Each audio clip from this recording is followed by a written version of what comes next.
ሰላም ጋይስ እንዴት ናችሁ?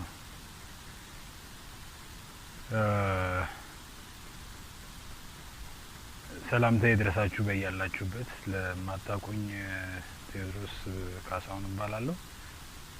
የዚህ የቴዴል ቲዩብ ላይ የተለያዩ ስራዎችን እየሰራሁ ቆይቻለሁ።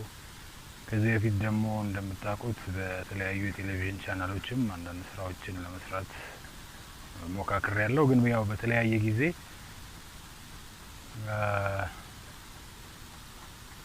I'm not okay guys. I'm not okay. እና በተለያየ ጊዜ የተለያዩ ስራዎችን ለመስራት እየሞከርኩ ነበረ። ግን ያው እንደምታውቁት በጣም ተከታታይነት የሌለው ብቅ ጥልቅ ጠፋ መጣ አይነት ነገር ውስጥ ነበር የነበርኩት። ያም በኋላ ላይ አሁን ሪሰንትሊ እየተረዳሁት እንዳለሁት ያለ ምክንያት የሆነ ነገር አልነበረም። ምንድነው የሆነው ነገር? ያው ብዙ ጊዜ ለሰው ያልነገርኩት ነገር የውስጥ ጭንቀት ሰምቲንግ ወይም ስትረስ አይነት ነገር ነበረብኝና ከምን እንደሚመጣ ግን እርግጠኛ አይደለሁም። በተለያየ ቦታ ላይ በምሰራበትም ሰዓት ድንገት ሳልናገር እያቋረጥኩ የምወጣባቸው ጊዜያቶች ነበሩ። ከነዛም ውስጥ አንዱ በፊት ለፊት የሚታዩ ቴሌቪዥኖች ላይም የተከሰተ ነገር ነው።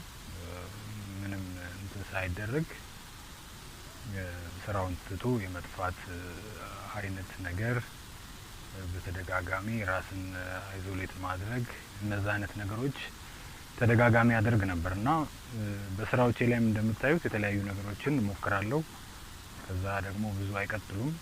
እነዛም በውስጥ ያሉ የተለያዩ የሚሰሙኝ የነበሩ ነገሮች ነበሩ። እነዛን ነገሮች ሶልቭ ለማድረግ መፍትሄ ለመስጠት የተለያዩ አይነት ነገሮችን ሞክሬያለሁ። ሃይማኖታዊ በሆነ መንገድ በመጸለይ በተለያዩ ሁኔታዎች። ነገር ግን ከጊዜ ወደ ጊዜ እየተባባሰ እና የተለያዩ ደስ የማይሉ ስሜቶች ውስጥም ወደ መግባት እየመጣሁ በመምጣቴ ምክንያት ወደፊት ዝርዝሩን ነገር ነግራችኋለሁ።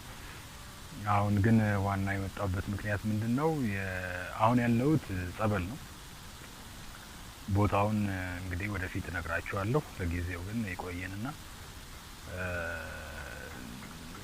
ላስት የተወሰኑ ቀናቶች ሆነውኛል። አሁን የተወሰኑ ቀናቶች ላይ በጣም ፑሽ የሚያደርግ ስሜት ራስ ላይ መጥፎ አይነት ጉዳቶችን ወደ ማስደረስ ወደ ማሳሰብ እንደዛ አይነት ነገሮች በጣም ከፍተኛ ግፊት በውስጤ ላይ ሲፈጠር ቀጥታ የወሰድኩት አማራጭ ምንድነው? ወደ ቅድስት ቤተክርስቲያን ወደ ገዳም መሮጥ ነው። ምክንያቱም አይኖ በዛ መፍትሄ እንደሚገኝ ያውቃለሁ። አሁንም ከገባው በኋላ ለውጦች አሉኝ። ብዙ ጊዜ ከቤተክርስቲያን ከቅድስት ቤተክርስቲያን ርቄ ቆይቻለሁ። ቤተክርስቲያን ኦልሞስት በጣም ብዙ ጊዜ ያው እሱን ወደፊት በዲቴይል እነግራችኋለሁና አሁን ግን ምንድነው እንደዚህ በዚህ ወጣ ገባዎች ምክንያት በዚህ የተለያዩ መሰናክሎች ምክንያት አሁን ፋይናንሻል ችግርም ላይ ነኝ ያለሁት። ልጆቼን ቤት ጥዬ ነው የመጣሁት። 2 ልጆች አሳድጋለሁ እና አሁን የቤት ክራይም የተለያዩ ነገሮችም ትምህርት ላይ ናቸው ያሉት። በዛ ላይ የተለያዩ ነገሮች አሉና እኔ ደግሞ እዚህ ትንሽ መቆየት ፈልጌያለሁ። ስለዚህ በተቻላችሁ መጠን እገዛችሁን እፈልጋለሁ። እኔ ካለሁበት ነገር እግዚአብሔር እንደሚያወጣኝ እንደሚያድነኝ ያውቃለሁ፣ አምናለሁ። እዚህ ቆያለሁ። ጸበል ቦታ ላይ ቆይቼ ለመጸበል ነው የወሰንኩት።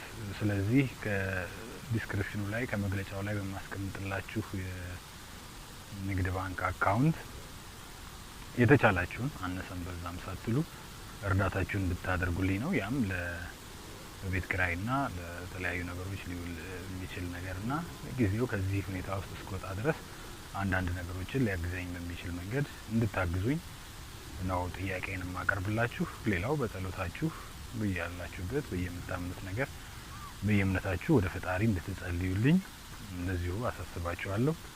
ስለምታደርጉልኝ ነገር ከልብ አመሰግናለሁ። ወደፊት እንግዲህ ያለሁበትን የጸበል ቦታም ያሉትን ለውጦችም ያሉትን ምስክርነቶቼንም ወደፊት የምገልጽላችሁ ይሆናል። ሌሎችንም ዘርዘር ያሉ ነገሮችን ወደፊት ማጋራችሁ ይሆናል። ለአሁኑ ግን እርዳታችሁን እገዛችሁን እሻለሁ። በንግድ ባንክ አካውንት ከዲስክሪፕሽኑ ላይ አስቀምጥላችኋለሁ።